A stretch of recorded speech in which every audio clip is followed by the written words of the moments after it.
"My son ordered me to wake up at 5 in the morning tomorrow to make coffee for my daughter-in-law," he said, "because, as the mother-in-law, it's my obligation." But last night, while he was asleep, I set his alarm for 4 in the morning and prepared a surprise they'll never see coming. It's been 6 months since Terrence and Tiffany came to live in my house after they lost their apartment because they couldn't afford the rent. My son had lost his job at a commercial roofing company where he was making about $600 a week, and Tiffany had to close her nail salon because the debts piled up to $8,000.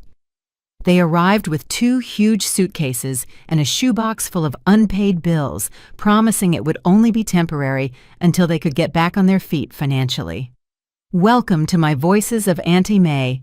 I share new life stories here every day, and I'd really appreciate it if you hit subscribe and liked my video. Now, let's jump back into my story.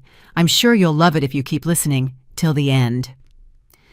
At first, everything seemed normal. I cooked their favorite meals, I cleaned their rooms, and I helped them out, just like any mother would for her struggling child. Terrence seemed grateful, and Tiffany even helped me wash the dishes after dinner. I even started to think it was nice having company in this house, which had been so empty since my husband, Marcus, passed away 3 years ago. But little by little, Terrence started to change. First, they were small orders disguised as kind requests. He'd ask me to do their laundry because Tiffany was too tired from looking for work all day. Then he asked me to cook only his favorite comfort foods because he needed to feel better emotionally to face job interviews. Next, he asked me to clean their room every single day because Tiffany was apparently allergic to dust. Things got strange when Terrence started talking to me like I was his personal employee. He no longer said please or thank you when I served his food. His orders came out dry and direct during dinner, while Tiffany nodded along as if everything was completely normal. He'd tell me I had to wash his clothes with a special softener that cost $2 a bottle. He demanded I cook specific cuts of meat that cost $25 a pound. He ordered me to clean the entire house every day just in case his friends decided to visit. And like a fool, I obeyed everything, truly believing it was my duty to help my son until he got back on track. Last month, Terrence found a new job at an insurance company where he makes $400 a week. Tiffany also found a part-time job at a local hair studio, making $200 a week. Between the two of them, they have an income of $600 per week, enough to rent a small apartment and start over. But they haven't left my house. In fact, their behavior toward me has gotten worse. Last night was the final straw. After dinner, roast chicken that I had cooked with my own hands and paid for with my Social Security check of $1,000 a month, Terrence stood up from the table, looked me straight in the eye, and told me with a coldness that froze my blood that tomorrow I had to wake up at 5 in the morning to prepare milk and coffee for Tiffany in bed, along with French toast and fresh fruit. He said she was used to an early breakfast, and since I was the mother-in-law, it was my obligation. Tiffany smiled from her chair, caressing her dyed blonde hair, which she gets touched up every 2 weeks at the salon where she works, as if she had just received the greatest gift in the world. She didn't say a single word to defend me or to suggest that a 71-year-old woman didn't need to get up before dawn to serve her breakfast. She simply savored the moment while my own son turned me into his personal maid. I stood by the table with the dirty dishes in my trembling hands, feeling like 45 years of sacrifice and unconditional love were crumbling in a single second. For decades, I worked double shifts at the packaging plant, getting up at 5 in the morning and returning home at 9 at night to pay for Terrence's vocational program, which cost $10,000. I sold the gold jewelry my husband Marcus gave me on our wedding anniversary to buy him his first motorcycle for $3,500. I mortgaged this house, which I'd paid off with 20 years of honest work, to loan him $15,000 when he wanted to start his own engine repair business, which later went bankrupt due to his irresponsibility and lack of commitment. And now he was standing there, in my own house, in the living room where he grew up playing with his toy cars, ordering me to become his wife's free domestic worker. I couldn't sleep that night. I stayed awake until 3 in the morning, thinking about every moment that led me here. I remembered when Terrence was 8 and got pneumonia, how I spent all my $600 in savings on medicine and private doctor visits because the care at County General Hospital was too slow. I remembered when he turned 18 and told me that when he grew up, he would take care of me and give me everything I deserved for being the best mother in the world. I remembered when he married Tiffany 5 years ago and promised in his speech in front of all the guests that he would always honor and respect his mother because everything he had, he owed to me. All those promises now seemed like cruel lies designed to manipulate my mother's heart. At 3:30 in the morning, I made a decision that would change everything forever. I got out of bed, walked silently down the hallway where photos of Terrence from babyhood to his graduation were hung, and entered his room without a sound. Terrence was sleeping deeply with that heavy breathing he always had since he was a child having nightmares. I took his phone from the nightstand, set his alarm for 4 in the morning, and wrote a note that read, "Time to make coffee for your wife, like a real husband." But that wasn't all. I went back to my room and pulled out an old notebook from my dresser where I had meticulously recorded every expense I had incurred for him over the last 20 years. Every loan, every favor, every dollar I spent saving him from his financial problems and irresponsibilities. The total was $75,000 that he had never returned or even mentioned. Tomorrow, Terrence is going to wake up at 4 in the morning and understand that I am no longer his personal employee. He will wake up and find a detailed bill for everything I have given him during his adult life. And then, he will receive the surprise I've been secretly preparing these last few weeks. A surprise that will change the rules of this game forever because I've decided that I will not be anyone's doormat, not even my own son who shares my last name. When Terrence was 5 years old and got bronchitis, I sold my white gold engagement ring for $200 to pay for the medicine that insurance didn't cover. That was the first of countless times I sacrificed something of mine to give him everything. Now, as I wait for his alarm to ring at 4 in the morning, I realize that every single one of those sacrifices brought me to this moment of humiliation in my own home. Marcus and I bought this house in 1985 when it cost $45,000, and we paid it off in 20 years with enormous sacrifices. He worked in construction, making $800 a week, and I worked at the textile mill, making $600. We were living on about $1,400 a month, paying the $600 a month mortgage and surviving on the rest. When Terrence was born in 1987, we converted the tool shed into his bedroom, painting it green because we didn't have money for wallpaper. The first few years were the hardest. Terrence was a sickly baby who constantly caught colds. Doctor visits cost $75 each, and medicines sometimes cost up to $100 a month. Marcus worked extra shifts on weekends to earn extra money, and I stopped buying new clothes for 3 years so I could pay for everything Terrence needed. When Terrence turned 10, Marcus had an accident at the site and was out of work for 4 months. I worked double shifts at the factory from 5 in the morning until 10 at night, making $400 a week. Terrence was left alone at home after school, and when I got home at 11 at night, I always found him asleep on the sofa waiting for me. I would leave dinner prepared in the refrigerator with a note telling him how much I loved him. During those 4 months, I sold the pearl earrings Marcus gave me on our first anniversary, my father's watch that I had inherited when he died, and even the porcelain dinnerware that had belonged to my grandmother. Everything to keep the house running and make sure Terrence didn't feel like he was missing anything. I never told him we were having financial problems because I wanted to protect his childhood. When Terrence reached adolescence, things got more expensive. He needed new clothes every 6 months because he was growing fast, and the athletic sneakers he wanted cost $120 a pair. His schoolmates had video games and new bikes, and Terrence would come home asking me why he couldn't have the same things. Marcus and I decided our son wasn't going to feel inferior to anyone. We worked extra shifts for a full year to buy him the $500 mountain bike, the $400 video game console, and the name-brand clothes his friends wore. I stopped going to the hair studio and started cutting my own hair to save the $60 a month I spent on my personal upkeep. At 17, Terrence wanted to study automotive mechanics at a private vocational institute because he said the public schools didn't have good programs. The tuition cost $10,000 annually for 2 years. Marcus and I didn't have those savings, so we mortgaged the house, which we had already finished paying off, for the second time to get the money.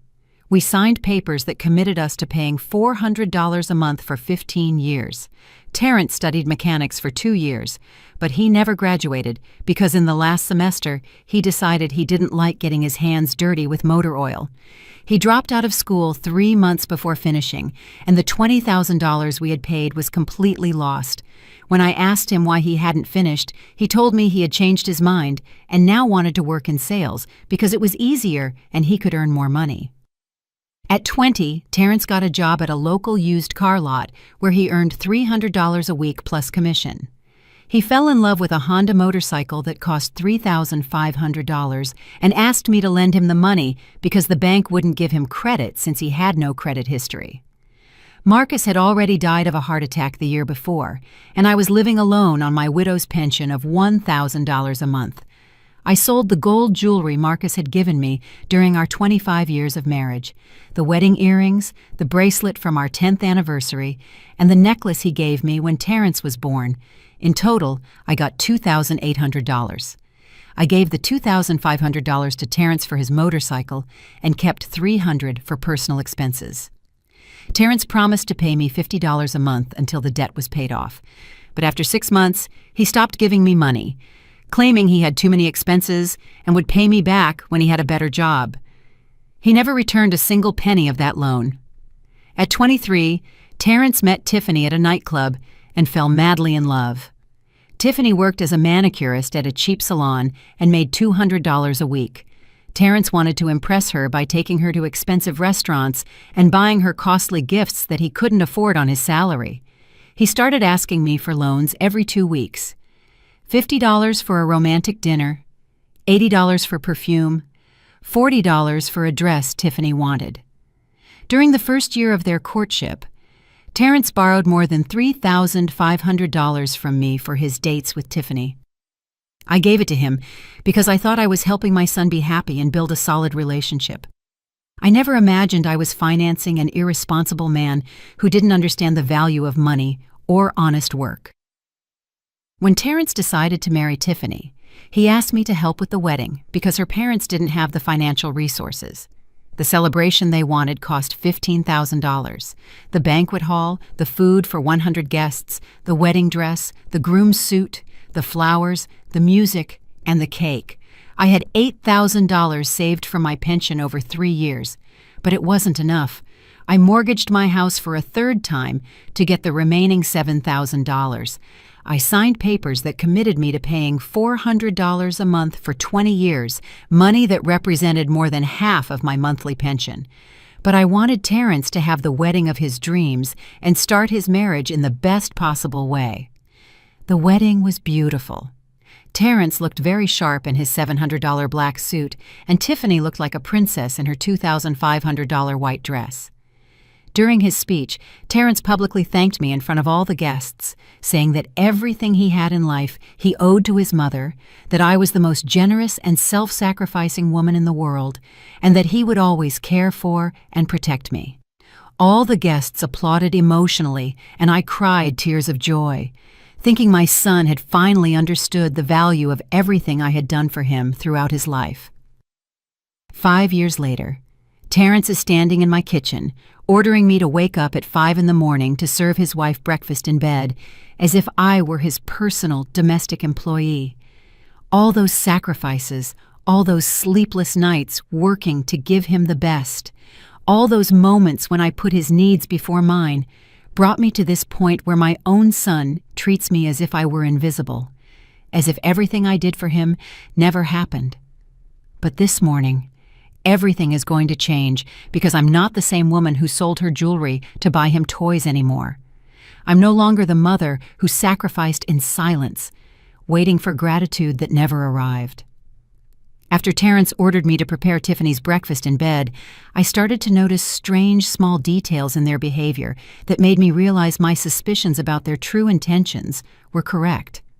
This morning, When his alarm went off at 4, I heard him cursing and yelling from his room, wondering who had changed the time. But the most disturbing thing happened after breakfast. Terrence came down to the kitchen at 6:30 with a look of fury I hadn't seen since he was a teenager. His eyes were red from lack of sleep, and his hair was messy. But what caught my attention the most was the way he looked at me when he saw me preparing my own coffee in my own kitchen. He didn't say good morning or ask me how I had slept. He simply stood in front of me with his arms crossed and asked me in an icy tone if I was the one who changed his alarm. I lied. I told him I didn't know anything about his alarm and that maybe his phone had a technical problem. Terrence studied me with a suspicious look for several seconds, as if he was trying to read my thoughts. Then he moved closer to me and said something that chilled my blood, that from now on, I was forbidden to enter his room without permission, and that if I ever touched his personal belongings again, he would punish me like a disobedient employee is punished. The word employee came out of his mouth so naturally that I realized that was exactly how he saw me. Not as his mother, not as the owner of the house where he lived for free, but as his personal maid, whom he could scold and threaten whenever he felt like it. But the most alarming thing came next, when Tiffany came down for breakfast wearing one of her most elegant dresses and high heels, as if she were going to an important meeting. She sat at the table and asked me to serve her eggs Benedict with smoked salmon, a breakfast that costs approximately $30 at high-end restaurants. When I told her I didn't have those ingredients at home, she looked at me with disdain and told me that I would then have to go to the high-end grocery store to buy everything necessary. Terrence immediately backed up his wife, saying that if Tiffany wanted eggs Benedict with salmon, that was exactly what I had to prepare for her. He handed me $80 from his wallet and ordered me to go to the market immediately, because Tiffany had an important appointment at 10 in the morning and needed a good breakfast for energy. It was at that moment that I noticed something very strange. Tiffany was wearing jewelry I had never seen on her before, small diamond earrings and a rose gold bracelet that looked expensive. When I asked her if they were new, she smiled mysteriously and told me Terrence had given them to her last week to celebrate his new job. But I knew Terrence only made $400 a week at his insurance job, and after paying his personal expenses like gas, food, and entertainment, he wouldn't have enough money to buy jewelry that probably cost more than $1,000. Besides, Tiffany had only started working part-time a month ago, and her $200 weekly salary barely covered her transportation and lunch expenses. As I walked to the high-end grocery store with the $80 in my purse, I started putting together strange situations that had been happening in my house for the last few weeks. Last week, I found bills from expensive restaurants in the trash. A dinner at an Italian restaurant that cost $120, another at a steakhouse that cost $110, and a third at a cocktail bar that cost $90. In total, they had spent $320 in a single week on entertainment. I had also noticed that Terrence and Tiffany received online shopping packages almost every day. New clothes, shoes, perfumes, hair accessories for Tiffany, and even an espresso machine that cost $500, which they installed in their room so they wouldn't have to come down to the kitchen in the mornings. When I asked them how they could afford so many purchases, Terrence told me they had received a bonus at their jobs and deserved to treat themselves after so many months of difficulty. But something didn't add up in that explanation.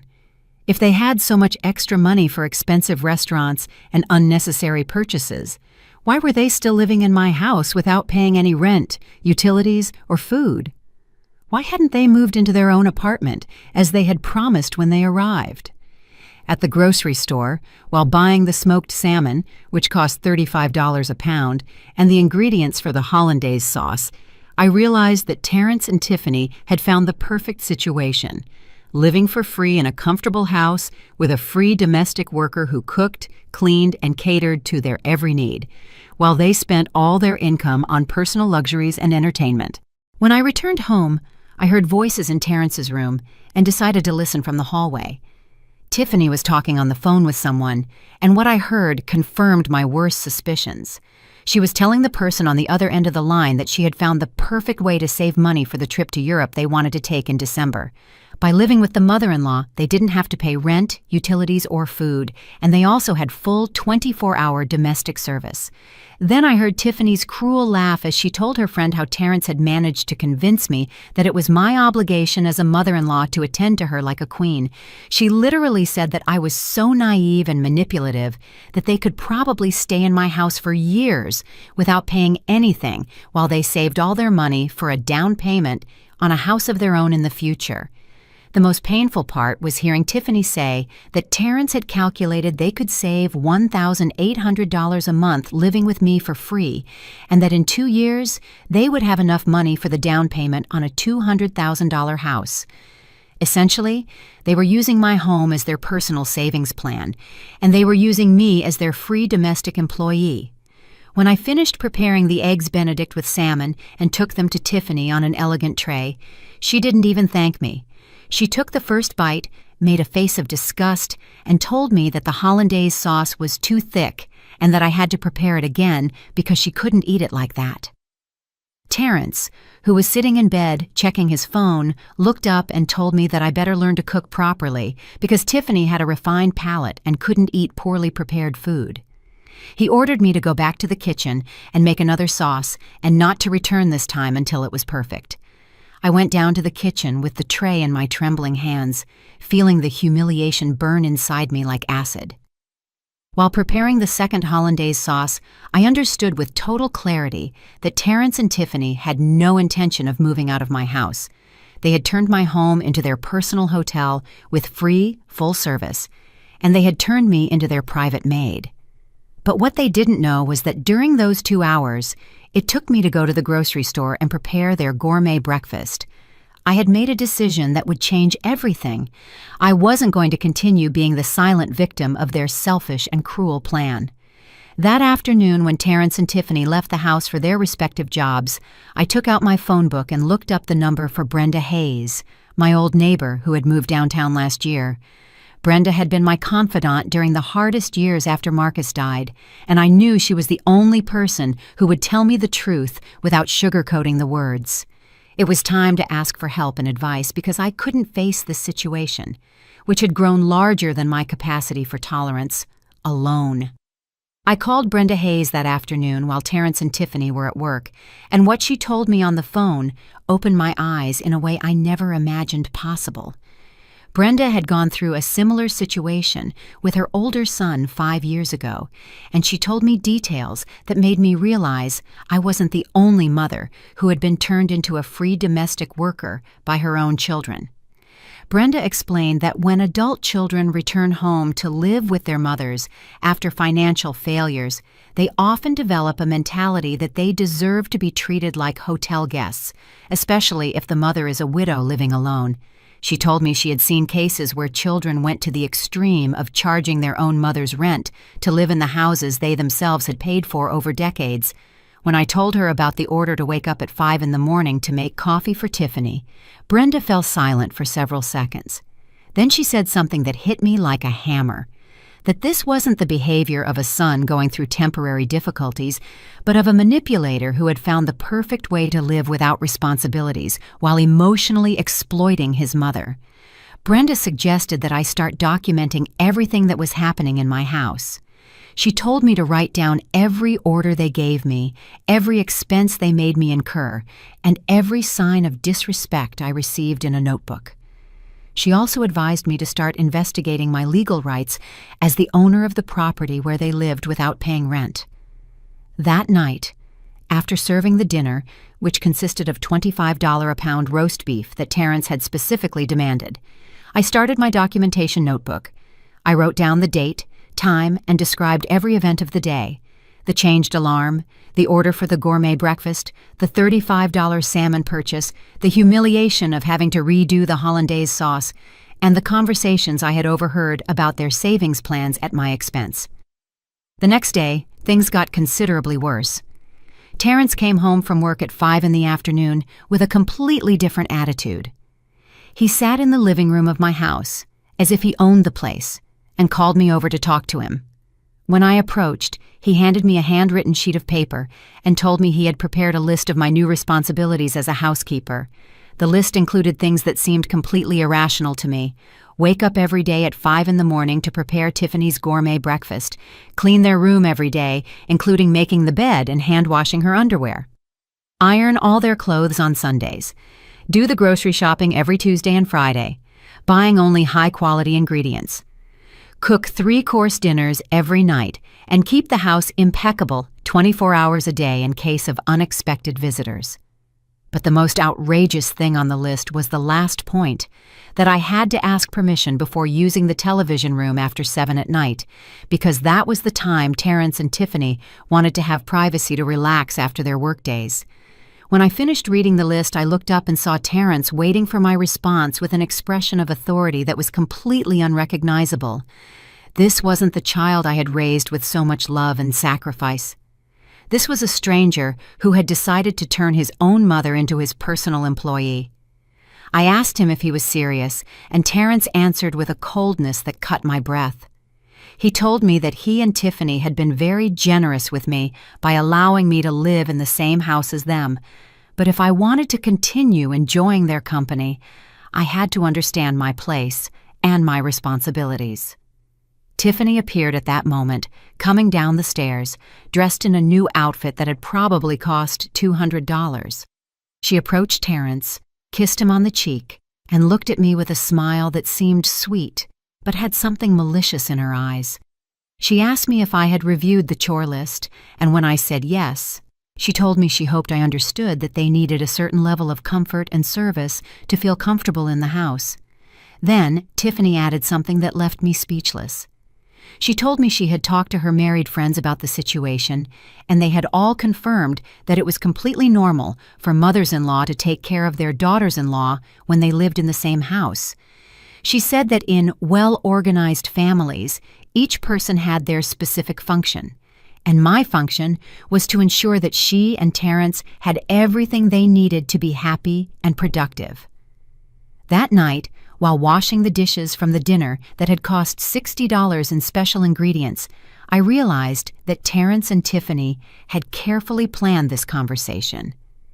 It hadn't been a spontaneous decision or an emotional reaction.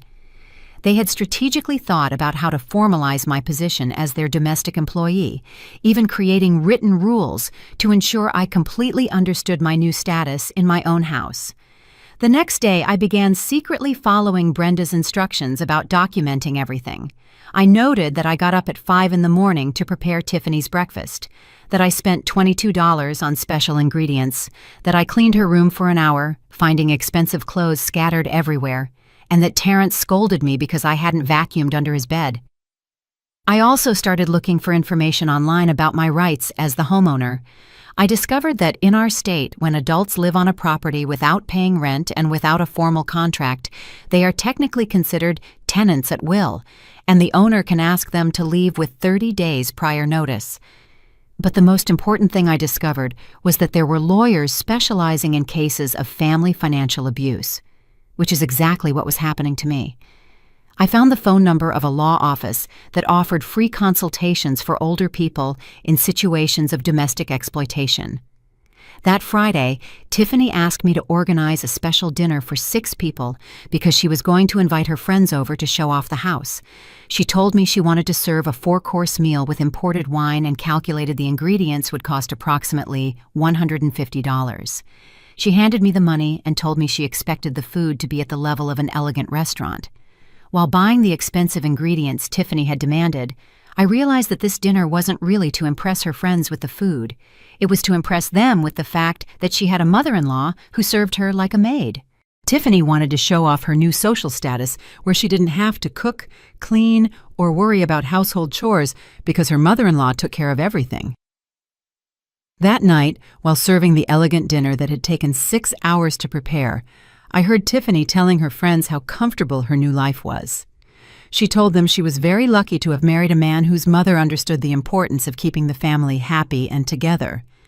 Tiffany's friends congratulated her on finding such a convenient situation, and one of them commented that she wished her own mother-in-law was so helpful and understanding. After the friends left, Terrence called me into the living room and told me he had been very proud of how I had attended to Tiffany's guests. He said I was finally understanding my role in the family, and that if I kept behaving that way, we could all live in harmony for a long time. That phrase, "for a long time," confirmed what I had already begun to suspect. Terrence and Tiffany had absolutely no intention of moving out of my house. They had found the perfect situation and planned to maintain it indefinitely. That night, after washing all the fine dishes and cleaning the kitchen, which looked like a war zone, I sat on my bed with the documentation notebook and wrote down everything I had observed during dinner.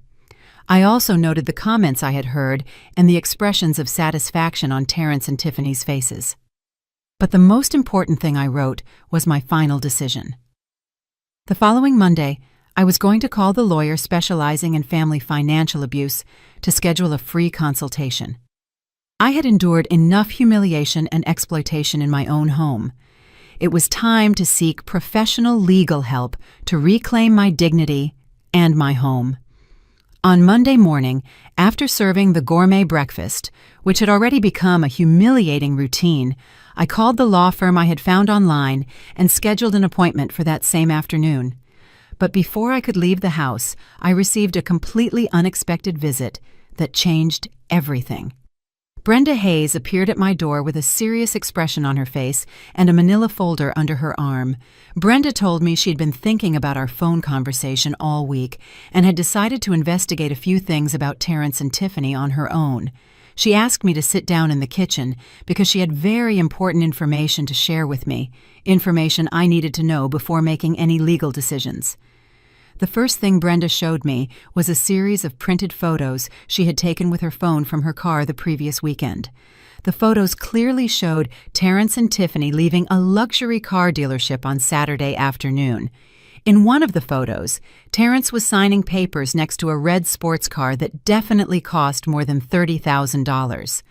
Brenda explained that she had decided to follow them discreetly on Saturday to see what they were spending their money on, and what she had discovered had left her completely outraged. Not only had they bought the sports car, but they had then gone to a luxury mall where Terrence had bought Tiffany a new engagement ring that cost $3,000, according to the information Brenda had subtly gotten by asking the jewelry store. But that wasn't all. Brenda had spoken to Denise Williams, an old co-worker from the textile mill who now worked at the bank where Terrence had applied for the car loan. Denise had told her that Terrence had lied on his credit application, claiming he lived in a home he owned, free of a mortgage, and valued at $200,000, and that he had no rent or utility expenses because he was the homeowner. Essentially, Terrence had used my house and my financial stability as collateral to get bank credit, without my knowledge or authorization. He had presented documents where he appeared as the owner of my property and had calculated his disposable income based on the fact that he was living completely free of charge thanks to me. Brenda then showed me a copy of Terrence's credit report that Denise had obtained unofficially. The report showed that over the last 6 months, Terrence had applied for and obtained 4 different credit cards with total limits of $30,000, and he had lied on all the applications about his living situation. Most alarming was that Terrence had used my address as his permanent residence on all official documents, but had declared that he was the owner of the house. This meant that if he couldn't pay his debts, the banks and credit card companies could legally come after my property to recover the money. Next, Brenda handed me a series of receipts she had found in the dumpster in the alley behind my house when she had come to visit me the week before. The receipts showed extravagant purchases Terrence and Tiffany had made in the last 2 months. $500 at a luxury spa for Tiffany, $400 on designer clothes for Terrence, $300 for a romantic dinner to celebrate their wedding anniversary, and even $250 for a professional photo shoot they had taken to update their social media profiles. In total, the receipts added up to more than $1,450 in luxury expenses over the last 2 months, while they lived completely free in my house and forced me to spend my own pension on gourmet food for them. But the most devastating information Brenda had discovered came when she showed me a screenshot of a text message conversation from her niece, Jasmine Evans, who worked at the same insurance company as Terrence. Jasmine had overheard a conversation between Terrence and his coworkers, where Terrence had bragged about finding the perfect way to live like a millionaire on a middle-class salary. In the conversation, Terrence had told his colleagues that he calculated that by living for free with his mother, he could save $1,800 a month, which he used for investments and luxury purchases. He had literally told them that his mother was so manipulable and guilt-ridden that he could probably maintain the situation for years, especially because she felt obligated to take care of him after all the sacrifices she had made for him during his childhood. The cruelest part of that conversation was when Terrence had said that his mother was too old and sentimental to confront him, and that he had learned exactly which emotional buttons to push to keep her obedient and compliant. He had described his own mother as a useful tool for achieving his financial goals. After hearing all this information, I sat in my kitchen chair in complete silence for several minutes. I felt as if I had just woken up from a confusing dream and realized I had been living a real nightmare. Everything I had interpreted as my son's temporary problems was actually an elaborate and malicious plan to exploit me financially and emotionally. Brenda took my hands and told me she understood exactly what I was feeling because she had gone through something similar when she discovered her older son had been stealing money from her bank accounts for 2 years.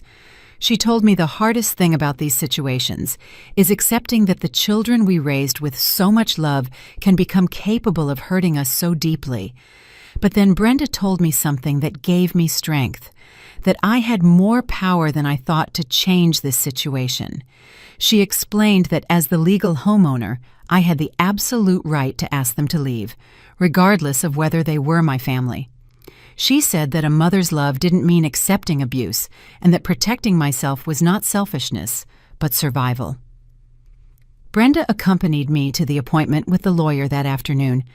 Attorney Thomas Bellows received me in his office very kindly and explained my legal options in detail. He confirmed that Terrence had committed bank fraud by using my property as collateral without my authorization, and that I could press criminal charges against him if I wished. But the lawyer also offered a more direct and less traumatic solution, a formal eviction process that would allow me to reclaim my house in 30 days without having to involve the police or create a public scandal. He explained that the process would cost $900 in legal fees and that he would personally handle the delivery of all official notifications. When I returned home that evening, Terrence and Tiffany were in the living room watching television and eating pizza they had ordered without asking me if I wanted anything different for dinner. They treated me as if I were invisible when I entered, and Terrence didn't even look up from the television as I passed by him. That night, after they went to sleep, I sat at my kitchen table with all the documents the lawyer had given me to review. They were papers that would officially initiate the eviction process against my own son, something I had never imagined I would have to do in my life. But as I read the legal documents, I realized I no longer felt sadness or guilt.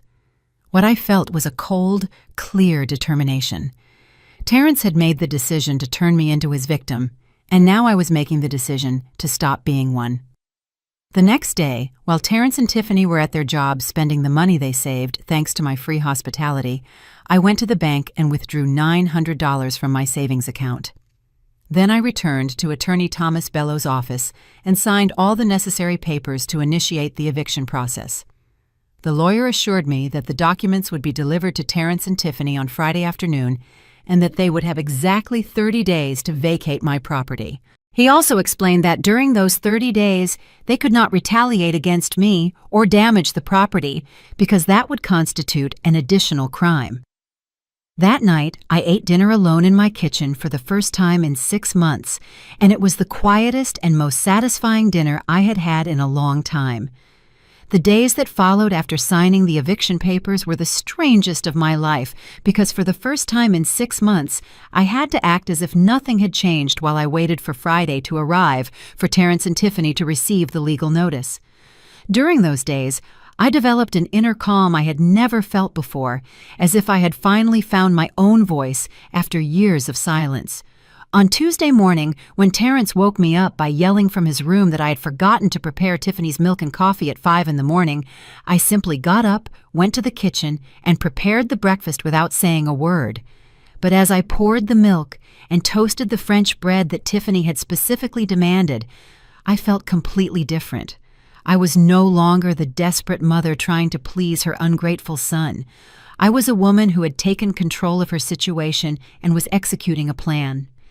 Tiffany came down for breakfast that morning in a new green dress that probably cost $150 and high heels that I recognized as an expensive brand I had seen in magazines. She sat at my table as if she were a queen waiting to be served and asked me to add organic honey to her Greek yogurt because she had read in a magazine that it was better for digestion. When I served her breakfast on the silver tray that had belonged to my mother, Tiffany tasted the coffee and made a disgusted expression. She told me it was too strong and that I had to prepare a new cup because she couldn't drink bitter coffee. Instead of feeling humiliated as I had other times, I simply smiled and told her, "Of course, I'll immediately prepare another coffee exactly the way you like it." Tiffany looked at me strangely because of my calm attitude, but she didn't say anything. As I prepared the second coffee, I thought about how in 3 days she would receive the legal papers explaining that she would have to prepare her own coffee in another house for the rest of her life. That afternoon, I decided to do something symbolic but important. I called my cousin, Rhonda Clark, who lives in Atlanta, and invited her to come visit me for the weekend. Rhonda was very surprised by my call because she knew Terrence and Tiffany were living with me and didn't understand why I suddenly wanted to have visitors. I told her I wanted to see her and had some important news to share with her. Rhonda agreed to come on Saturday morning and stay until Sunday. When I told Terrence about Rhonda's visit during dinner, he made an obviously annoyed face. He told me he didn't think it was appropriate for me to invite people to the house without consulting him first, because he and Tiffany needed their privacy and didn't want to feel uncomfortable with strangers in their personal space. The phrase "their personal space" seemed so absurd that I almost laughed out loud. Terrence was talking about my own house, as if it were his private property, and was trying to forbid me from inviting my own family. I responded very calmly that Rhonda was my cousin and that I had the right to welcome her into my house whenever I wanted. Terrence was visibly upset by my response, but he didn't insist on the issue, probably because he didn't want to create a conflict before receiving the legal documents that would change everything. On Wednesday morning, I received a call from attorney Thomas Bellows confirming that everything was ready for the document delivery on Friday at 5 in the afternoon. He explained that he would personally come to my house, accompanied by a court official, to officially deliver the eviction notices to Terrence and Tiffany. He told me I didn't have to be present during the delivery if I didn't want to, but it was important that after that moment, I didn't allow them to pressure or emotionally manipulate me. That night, while cleaning the kitchen, after preparing a $40 dinner that Terrence had demanded to impress a coworker who had come to dinner, I realized I no longer felt resentment toward them. What I felt was a mixture of pity and relief. Pity because my son had become a person I didn't recognize, and relief because I had finally found a way to free myself from a situation that was slowly destroying me. On Thursday morning, I decided to do something symbolic but important. I changed all the locks on my house. I hired a locksmith who charged $150 to install new locks on the front and back doors. When Terrence asked me why I had done that, I told him that thieves had been breaking into houses in the neighborhood, and I wanted to feel safer. Terrence accepted my explanation without suspecting anything, but I knew the new locks were really to ensure that after the eviction, they couldn't enter my house without my permission. That afternoon, while Terrence and Tiffany were at their jobs, I took down all the family photos that had been hanging on the walls for years and stored them in boxes in my room. I didn't want any sentimental objects that Terrence could use to manipulate my emotions or make me feel guilty during the eviction process.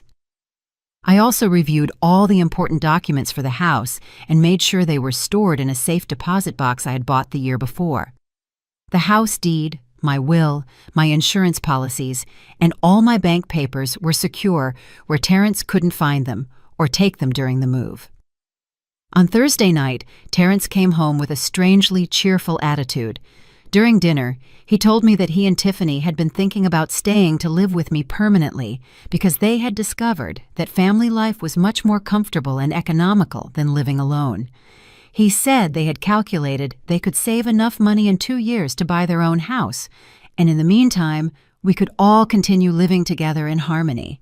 Tiffany enthusiastically supported Terrence's plan, adding that she had grown very comfortable in my house and genuinely enjoyed having such an attentive and helpful mother-in-law. She told me her friends were very envious of her situation because very few married women were lucky enough to have a mother-in-law who treated them like queens. As I listened to their plans to turn my exploitation into a permanent situation, I maintained a neutral expression and simply nodded when they expected me to respond. Internally, I felt completely calm because I knew that in less than 24 hours, those plans would completely fall apart. After dinner, Terrence handed me a new list of household chores he had prepared to optimize the house's organization.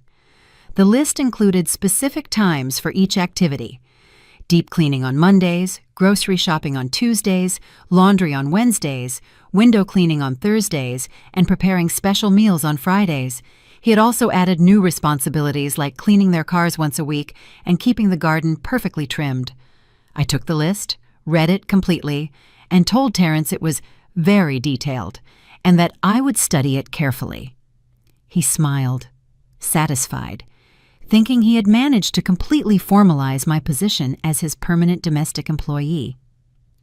That night, before going to sleep, I sat on my bed and read the legal documents the lawyer had given me to review before the official delivery. The papers clearly explained that Terrence and Tiffany had 30 days to vacate the property, and that during that time they could not take any objects that were not strictly personal. They also specified that any attempt at intimidation or retaliation against me would constitute an additional violation of the law. I fell asleep that night with a sense of peace I hadn't felt in months. Tomorrow at 5 p.m, the nightmare that had been my life for the last 6 months would officially begin to end. On Friday morning, I woke up early and prepared the last gourmet breakfast I would ever make for Tiffany. As I peeled the fresh fruit and prepared the Eggs Benedict that had cost $5 in ingredients, I mentally said goodbye to that humiliating routine that had defined my mornings for so long. At 3 p.m, I received a call from Attorney Bellows, confirming that he and the court official would arrive promptly at 5. He asked me if I felt emotionally prepared for what was about to happen, and I replied that I had never been more prepared for anything in my life.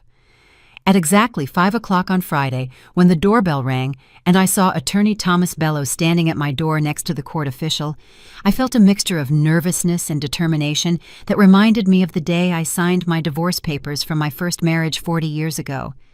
But this time, I wasn't ending a relationship because of lost love, but rescuing my dignity from the hands of my own son. Terrence and Tiffany were in the living room watching television when they heard the doorbell. Tiffany yelled from the sofa, asking who it was with that imperious tone she had adopted when addressing me over the last few months. I replied, "They're visitors for me, and you'll know what it's about in a moment." When I opened the door, Attorney Bellows greeted me professionally and asked if Terrence Clark and Tiffany were in the house.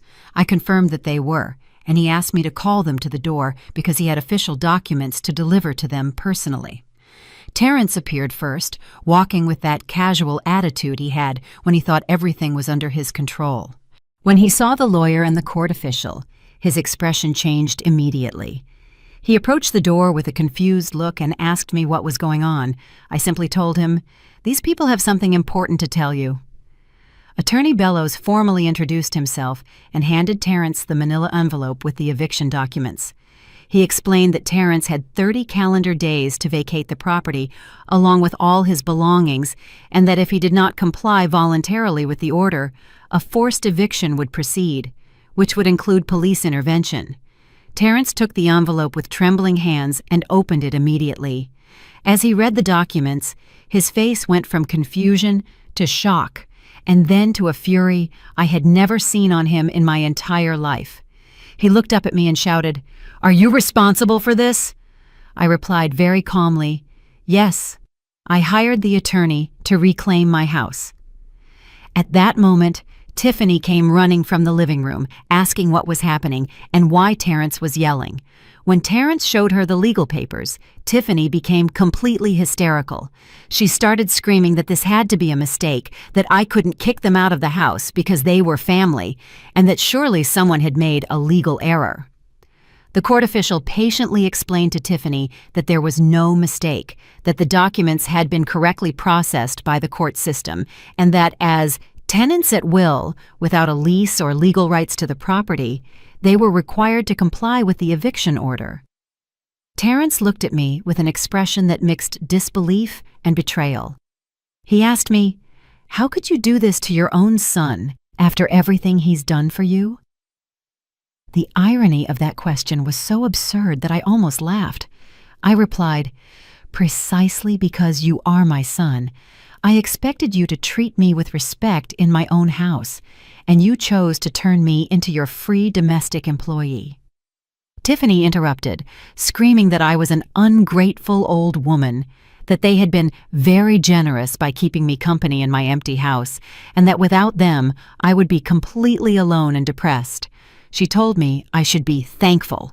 They had decided to stay with me instead of moving me to a nursing home where I belong. That threat about the nursing home confirmed that Brenda had been right about Terrence and Tiffany's long-term intentions. They not only wanted to exploit me as a domestic employee, but they had also considered the possibility of getting rid of me completely when I was no longer useful to them.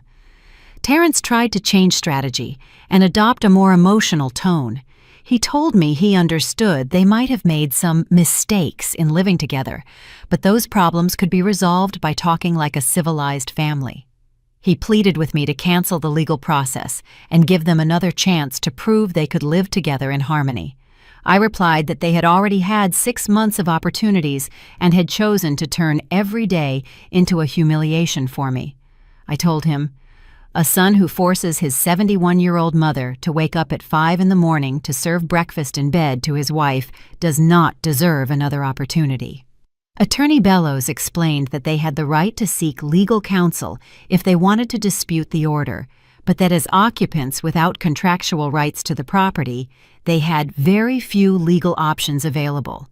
He also reminded them that any damage to the property during the next 30 days would constitute an additional criminal offense. After the lawyer and the official left, Terrence and Tiffany remained standing in the living room with the documents in their hands, as if they couldn't fully process what had happened. For several minutes, they said nothing, simply staring at each other with expressions of shock and confusion. Finally, Terrence broke the silence.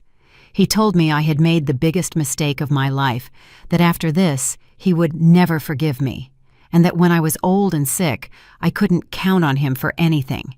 He threatened that I would never see my future grandchildren, and that he would tell the entire family how cruel and selfish I had been to him. Tiffany added that I would regret this decision when I realized how alone I would be without them. She said I had destroyed my own family for being a bitter old woman who didn't know how to appreciate the people who loved her. Their threats and insults hurt me, but they didn't make me doubt my decision. I responded that I preferred to be alone and in peace than accompanied and humiliated. I told them that a son who threatens his mother with taking away her grandchildren as punishment for defending her dignity was demonstrating exactly why I had made the right decision. That night, Terrence and Tiffany locked themselves in their room and talked in low voices for hours. Occasionally, I heard shouting and arguments, but I couldn't make out the specific words. At 11 at night, Terrence came out of the room and came to the kitchen where I was reading a book. He sat down across from me and adopted a completely different attitude.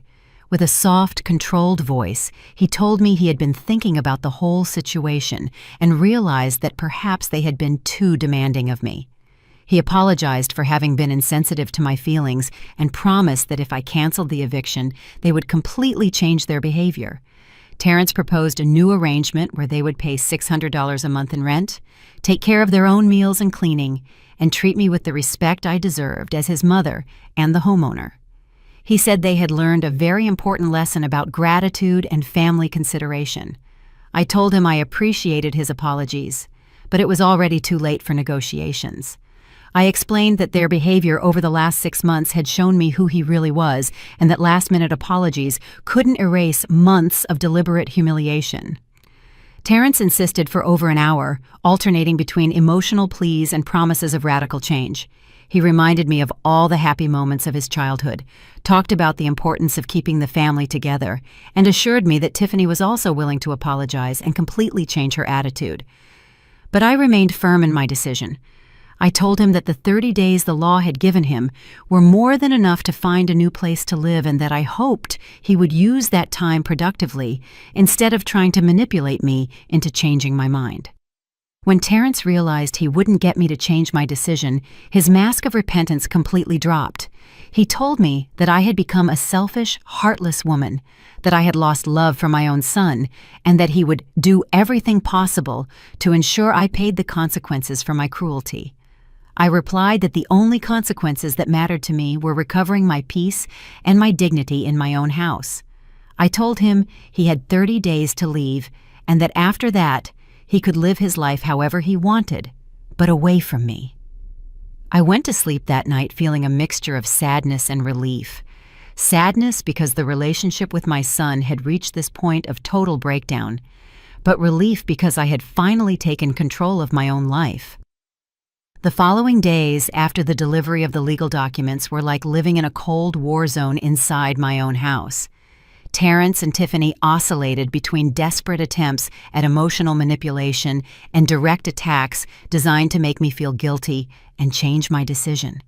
But for the first time in 6 months, I was in control of the situation, and they knew it. On Saturday morning, Tiffany appeared in the kitchen at 5:30 with eyes red from crying all night. She sat down across from me while I prepared my coffee and began to speak to me in a broken voice that she had clearly rehearsed. She told me she had been thinking about the whole situation and realized that maybe she had been too demanding of me during the last few months. Tiffany told me an elaborate story about her difficult childhood, where her own mother-in-law had mistreated her when she married her first husband, and that was why she had developed a defensive attitude toward maternal figures. She begged for my forgiveness with tears in her eyes, saying that I had been like the mother she never had, and that the idea of losing me was destroying her emotionally. Then Tiffany offered me a deal she had obviously planned carefully. She proposed that if I canceled the eviction, she would take care of all the household chores while I rested and enjoyed my retirement like a queen. She told me she had been blinded by the comfort of being waited on, but now understood that my role should be that of the respected matriarch of the family, not the employee. While listening to her carefully prepared performance, I maintained a neutral expression and let her finish her entire speech. When she finished, I responded very calmly that I appreciated her apologies, but I had already made a final decision about my life and my home. I told her she had 26 days remaining to find a new place to live, and suggested she use that time productively. Tiffany's mask of repentance immediately collapsed. She stood up from the table with a fury she no longer tried to hide, and yelled that I was a spiteful old woman who didn't know how to forgive. She said I had wasted the opportunity to have a united family, and that when I was alone and abandoned, I could only blame myself. That afternoon, Terrence tried a different strategy. He came home with a $75 bottle of wine and flowers that probably cost $50. He told me he wanted to cook a special dinner for the three of us, as a way to celebrate the good times we had shared as a family. He asked me to sit in the living room while he and Tiffany prepared a meal that would demonstrate how much they valued me. For 2 hours, Terrence and Tiffany worked in the kitchen, preparing an elaborate dinner that included imported meat, organic vegetables, and a dessert they had bought at an expensive bakery. The dinner had probably cost them more than $175, money they had spent specifically to impress me and make me change my mind. When they served me dinner on my best porcelain china, Terrence made an emotional toast where he spoke about the importance of family and forgiveness. He told me he had reflected deeply on his mistakes and was willing to make any sacrifice necessary to repair our relationship. He assured me that he had learned to value everything I had done for him during his life and that he would never disrespect me again. Tiffany added that she had also learned a valuable lesson about gratitude and respect for elders. She promised me that if I gave them another chance, she would become the most attentive and helpful daughter-in-law I could imagine. She told me she had spoken with her friends about the situation, and they had all explained that mothers-in-law deserve to be treated like queens in their own homes. While eating the expensive dinner they had prepared as an emotional bribe, I thanked them for the effort and told them the food was delicious, but I also confirmed that my decision remained the same and that no special dinner would change the fact that they had to leave my house in 25 days. Terrence's frustration was evident when he realized his reconciliation strategy hadn't worked. He abruptly got up from the table and asked me, "What exactly do you want from us?" I replied simply that I wanted them to respect my decision and leave my house when the legal deadline ended. On Sunday morning, my cousin Rhonda arrived as we had planned. When she saw the obvious tension in the house and the long faces of Terrence and Tiffany, she immediately understood that something important had happened. During lunch, while Terrence and Tiffany were in their room talking in low voices, I told Rhonda the whole story of the last 6 months and the decisions I had made. Rhonda listened without interrupting, and when I finished my story, she took my hands and told me she was very proud of me for finding the courage to defend myself. She told me she had gone through a similar situation with her younger daughter 3 years ago, and that making difficult decisions about family was sometimes the only way to preserve personal dignity. That afternoon, Terrence tried to involve Rhonda in his manipulation efforts. He asked her to talk to me to make me understand how important it was to keep the family together, especially considering that I was an older woman who needed the support of her children. Terrence told Rhonda that he had made some minor mistakes, but the eviction was an exaggerated reaction that would destroy our relationship forever. Rhonda patiently listened to Terrence's arguments, but then she responded that as my cousin, she had observed for years how Estelle had sacrificed everything for his well-being. She told him that an adult son who turns his mother into a free domestic employee doesn't deserve understanding or second chances, and that he should be grateful that Estelle had given him 30 days instead of kicking him out immediately. On Monday morning, Terrence completely changed his strategy and adopted a victim attitude. During breakfast, he told me he had spoken with some relatives about the situation and that they were all very disappointed in my behavior. He told me that his Uncle Robert had said that modern mothers had become too selfish and that in the old days, families stayed together regardless of the difficulties. Then Terrence informed me that he had called my sister, who lives in another state, to tell her what was happening. According to him, my sister was very worried about my mental stability and had suggested that perhaps I needed psychological help to deal with the loneliness of widowhood. Terrence told me that several relatives were considering coming to visit me to stage a family intervention.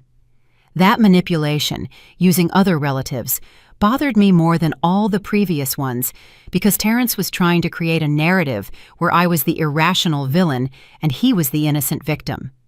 I told him very clearly that he could call whoever he wanted, but no relative was going to change my decision because none of them had lived in my house for the last 6 months being treated like a domestic employee.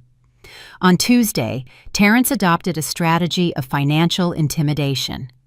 He told me he had been researching the cost of living for a single woman my age and that I had no idea how expensive life had become. He explained that my $1,000 monthly pension was not enough to maintain a large house, especially considering the costs of utilities, maintenance, security, and food. Terrence presented me with a detailed list of monthly expenses that, according to him, I would have to face alone. $300 for utilities, $200 for food, $100 for house maintenance, and various other expenses totaling more than $800 a month. He told me that mathematically it was impossible for me to live alone without financial help. Then he offered me a proposal that he presented as an economically beneficial solution for everyone. If I canceled the eviction, he and Tiffany would pay $600 a month in rent, take care of all utility expenses, and share the costs of food and maintenance. He told me that from a financial point of view, it was a completely irrational decision to kick them out when they were willing to contribute financially. I replied that I had lived alone for 3 years after my husband's death and had managed all the household expenses perfectly well with my pension and my savings. I told him that the difference between living alone and living with them was not economic, but emotional, and that I preferred to eat beans every day in peace than to eat expensive meat in an environment of constant humiliation. On Wednesday night, Tiffany made her last desperate attempt at manipulation. She came to my room at 11 at night with an exaggerated look of sadness and told me she had something very important to confess. She sat on the edge of my bed and told me she was 6 weeks pregnant and had been waiting for the perfect moment to give me the news. Tiffany told me she had planned to announce the pregnancy during a special dinner the following month because she wanted me to be the first to know I was going to be a grandmother. With tears in her eyes, Tiffany begged me to reconsider the eviction for the sake of the baby. She said she couldn't bear the idea of raising her child away from his grandmother, and that all children deserve to have a close relationship with their grandparents. She promised me that if I canceled the legal process, she would ensure I had a central role in the baby's life. I listened to her entire emotional confession without interrupting, but when she finished, I told her I regretted that she had decided to use a pregnancy as a tool for manipulation. I explained that if she was truly pregnant, that was an additional reason for her and Terrence to find their own home where they could raise their child with independence and responsibility. I told her that a child needed parents who knew how to live autonomously, not parents who depended on emotionally exploiting a grandmother to maintain their lifestyle. I assured her that if the baby existed, I would be happy to meet and love him, but that would happen in my house during scheduled visits, not as a result of emotional blackmail. Tiffany left my room that night with an expression of total defeat, finally understanding that none of her strategies were going to work. On Thursday morning, Terrence and Tiffany officially began packing their belongings. I heard them moving around the house, gathering their things with a frantic and resentful energy. Occasionally, I heard sarcastic comments about how unfair and cruel I had been to them, but they no longer tried to talk directly to me. While they packed, I sat in my kitchen with a cup of coffee, and for the first time in 6 months, I felt completely at peace in my own home. The day Terrence and Tiffany finally left my house was a Saturday in March, exactly 30 days after they received the legal documents. During those last 4 weeks, they had packed their belongings with deliberate slowness, as if they were waiting until the last moment for me to change my mind. But when the final day arrived, they understood that my decision was definitive and irreversible. That morning, I woke up at 6, not because someone had ordered me to, but because I wanted to see the sunrise from my window without the pressure of having to prepare gourmet breakfast for people who didn't respect me. I made my own coffee in my own kitchen, sat at my favorite table, and for the first time in 6 months, enjoyed the complete silence of my home. At 9 in the morning, Terrence and Tiffany began loading their belongings into the red sports car they had bought with the money they saved living for free in my house. They had accumulated so much stuff that they had to make 3 different trips, carrying boxes, suitcases, appliances, and all the expensive clothes they had bought during the months they didn't pay rent or utilities. While they loaded this car, I remained seated in my living room reading a book without offering to help or say an emotional goodbye. They had had 30 days to prepare for this moment, and I had had 30 days to get used to the idea that my relationship with Terrence had changed forever. When Terrence came to return the house keys to me, he looked at me with a mixture of resentment and sadness that no longer affected me emotionally. He told me he hoped I was happy with my decision, because from now on, I would have all the loneliness in the world to reflect on what I had lost.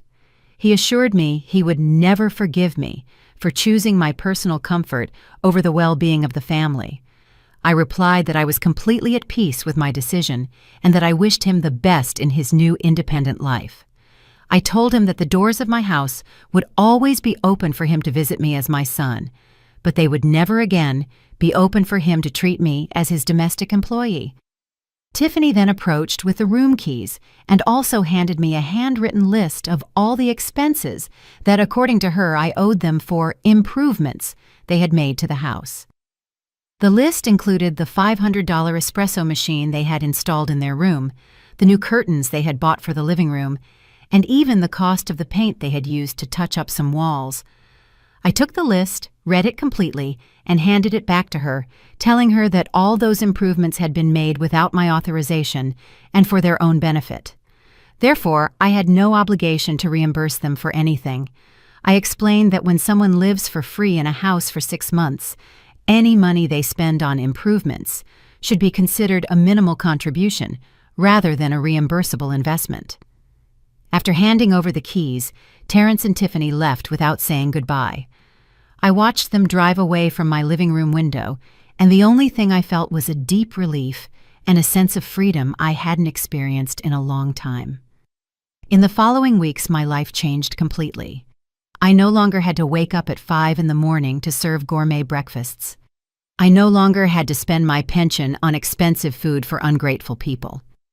I no longer had to clean other people's rooms or wash clothes that weren't mine.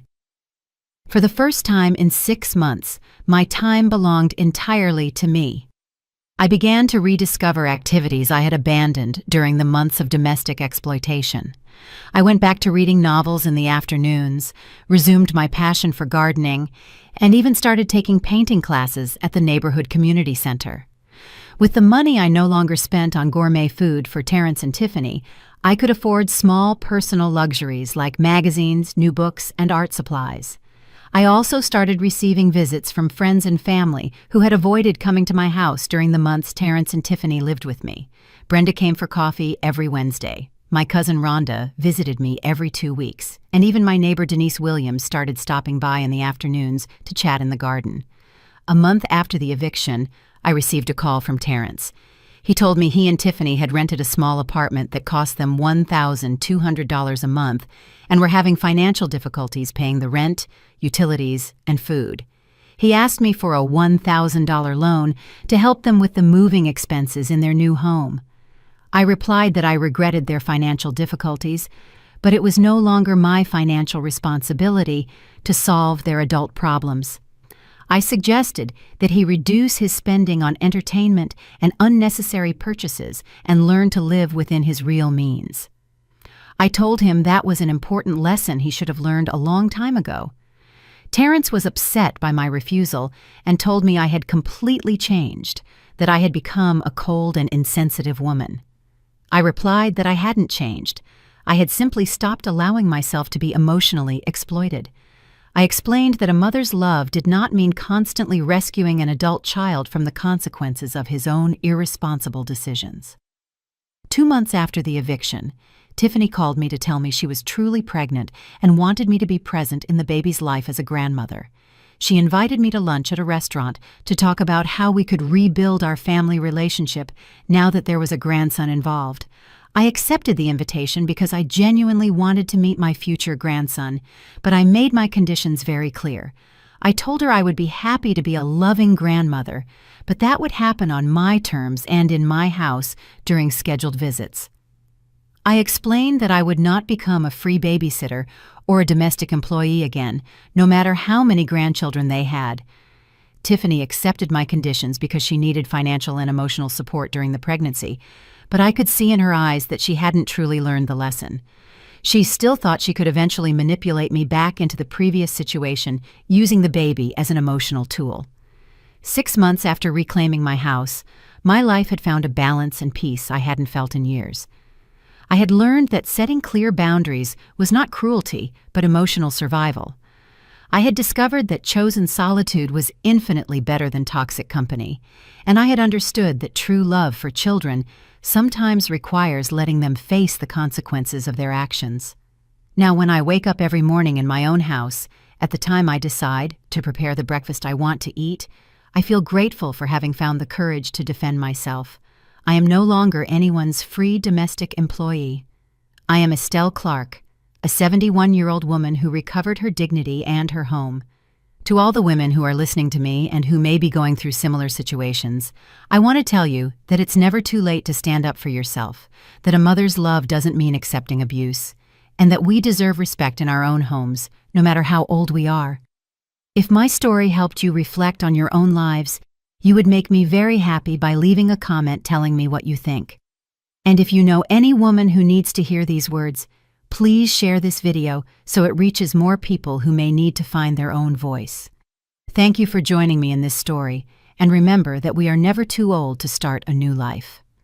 2 years have passed since Terrence and Tiffany left my house, and as I write these lines at my kitchen table, surrounded by the warm silence of my home, I realize that difficult decision became the greatest gift I have ever given myself.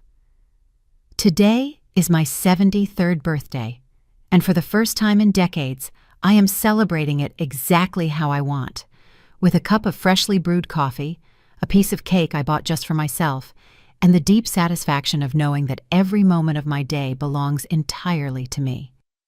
The story of my grandson, Ezra, began 4 months after the eviction, when Tiffany gave birth to a beautiful baby who came into the world with the curious eyes of his grandfather, Marcus. From the beginning, I set clear rules about my participation as a grandmother: visits on Sunday afternoons for 2 hours, always at my house, and never as an emergency babysitter or free caregiver. Terrence and Tiffany tried several times to convince me to look after the baby while they worked, offering me barely $150 a week for 40 hours of childcare, but I held my boundaries firm. The first year was financially difficult for them. Terrence lost his job at the insurance company because he was constantly late, exhausted by sleepless nights with the baby and the financial pressure of maintaining an apartment. Tiffany had to return to work 2 months after giving birth, making barely $200 a week at a cheap hair studio. Between the two of them, they barely managed $1,400 a month, which was not enough for the $1,200 rent, $300 in utilities, $600 for food, and $400 for baby expenses. Every time they called me asking for financial help, I responded with practical suggestions. Move to a cheaper apartment, look for additional part-time jobs, sell the sports car they were still paying $700 a month for, or cut unnecessary expenses like cable television and restaurant meals. But instead of making sacrifices, they preferred to keep asking for financial rescues that I was no longer willing to provide. The most surprising transformation happened during the second year. Terrence finally got a stable job at a construction company where he made $1,000 a week, but only after the bank threatened to repossess the sports car due to late payments. Tiffany increased her income to $300 a week, working at a more established salon. And together, they began to live within their real means for the first time in their adult lives. Little by little, Terrence began to treat me with a respect he hadn't shown in years. During our Sunday visits, he arrived punctually. He thanked me for my time with Ezra and even started asking me about my life and my activities. He never apologized directly for the months of domestic exploitation, but his behavior clearly changed. Tiffany, on the other hand, maintained a forced courtesy that made it clear she still blamed me for their financial difficulties. My personal life flourished in ways I hadn't anticipated. With the financial freedom of not supporting 2 parasitic adults, I could afford small luxuries that had been out of my reach for years. I joined a gym for older adults that cost $50 a month, where I made wonderful friends like Joanna Munoz, a 75-year-old widow who became my workout partner and confidant. I also resumed my passion for sewing, buying a new $500 machine that allows me to create my own dresses and repair clothes for my neighbors in exchange for small amounts of money. This extra income, although modest, gives me a sense of economic independence that I had lost during the years of excessive spending supporting Terrence. My garden became my favorite refuge. I invested $300 in new plants, gardening tools, and vegetable seeds that now provide me with fresh tomatoes, lettuce, and herbs all year round. The mornings I used to spend preparing gourmet breakfasts for ungrateful people, I now spend watering my plants and enjoying the birdsong from the trees Marcus and I planted. My relationship with Brenda deepened into a genuine friendship based on shared experiences and mutual respect. We meet every Wednesday for lunch and talk about our lives without the pressure of solving the problems of adult, irresponsible children. Brenda told me that her older son, after being kicked out of her house 5 years ago, now has a thriving appliance repair business and visits her regularly with respect and gratitude. One of the most gratifying surprises of the last year was reconnecting with relatives I had lost touch with during the chaotic years of constantly rescuing Terrence from his financial problems. My cousin Rhonda Clark, who lives in Atlanta, started visiting me every 3 months, and we discovered we share a passion for history books and mystery novels. During her visits, we explore local museums, attend lectures at the library, and enjoy intellectual conversations that remind me how intelligent and educated I am when I am not being treated as a domestic employee. The most liberating aspect of my new life is managing my money. My $1,000 monthly pension, which once seemed insufficient when supporting 3 people, now allows me to live comfortably and even save $100 every month. I have accumulated $1,500 in a savings account that I use for medical emergencies and occasional small trips. Last year, I was able to afford a 4-day trip to the mountains with a group of older women from the community center. The trip cost $450, including transportation, hotel, and meals. It was the first time in decades I had spent money on my own entertainment without feeling guilty for not saving to rescue Terrence from his next financial crisis. My physical and mental health improved remarkably during these 2 years. The chronic stress of living in an emotionally exploitative environment had affected my blood pressure and sleep pattern. Now I sleep 8 full hours every night. My blood pressure normalized, and I have energy for activities I had abandoned. The gym exercises helped me maintain my mobility and strength, and the yoga classes taught me relaxation techniques that I use when I occasionally feel anxiety about the future. The relationship with my grandson Ezra developed naturally and lovingly within the boundaries I set. Every Sunday afternoon, he arrives at my house with bright eyes and smiles that fill my heart with genuine joy. We have created special rituals. We read stories in my favorite rocking chair. We play with building blocks on the living room rug. And he helps me water the garden plants with a small watering can I bought specifically for him.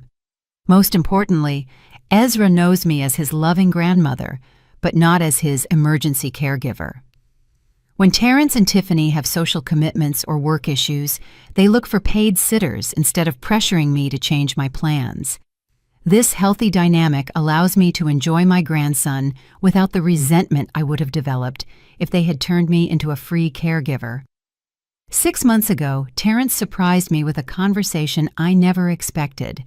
During one of our Sunday visits, after Ezra fell asleep in my arms, Terrence told me he had been reflecting on the months he lived in my house and finally understood why I had made the decision to kick him out. He said that facing his own responsibilities as a father and husband, he had realized how unfair he had been to me during those 6 months. It wasn't exactly a full apology, but it was an acknowledgement that my decision had been correct and necessary. He told me that he and Tiffany had learned to value their economic independence and were proud to be able to support their family without depending on anyone else. He also thanked me for not giving in to his manipulations, because that had forced them to mature into responsible adults. Tiffany, although less expressive in her feelings, also began to treat me with a genuine cordiality that contrasts dramatically with the imperious attitude she had when she lived in my house. During Sunday visits, she and I have found conversation topics that go beyond Ezra. We talk about our jobs, our reading, and even exchange cooking recipes. The deepest aspect of my personal transformation has been rediscovering my own identity beyond the role of the self-sacrificing mother.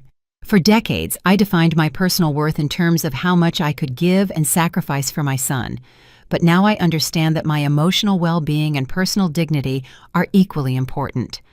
I have learned that setting boundaries is not selfishness, but self-respect, and that saying no to irrational demands is a form of self-love. Some nights, when I sit on my back porch watching the stars, I reflect on the woman I was 2 years ago compared to the woman I am now. The Estelle of before lived in a constant state of anxiety, trying to please people who would never be satisfied no matter how much she sacrificed.